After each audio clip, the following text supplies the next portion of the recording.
আপনি এটা কাজ করছেন? কে? এর থেকে ভালো কাজ আমি আর করতে পারি নাই। হাই হাই রে, আমি আমার বাইরে কত ভুল বুঝলাম। আমি আমার ভাইয়ের সাথে সম্পর্ক খারাপ করার জন্য এইখানে পুকুর করলাম, আর আমার ভাই আমি যাতে ভাইয়ের সাথে সম্পর্ক বজায় রাখতে পারি এজন্য রাস্তা করে দিছে।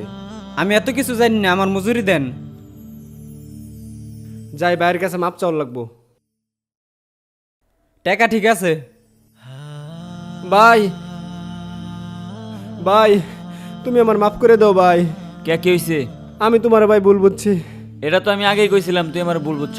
যে আমি কিনা তুমি যাতে আমার বাড়িতে না যাইতে পারো এই জন্য বাড়ির সামনে পুকুর করলাম, আর তুমি আমাদের সম্পর্ক ঠিক রাখার জন্য পুকুরের মাঝখানে ব্রিজ করলা আমি যাতে তোমার কাছে আসতে পারি। এটা তো আমি করছি না। কে করছে? তোর আর আমার মধ্যে সম্পর্ক জোড়া লাগাইতে হয়ে গেল এক আজব কারিগর। যদি ধন্যবাদ দিউলি লাগে তাহলে আজব কারিগরে দেওয়া উচিত।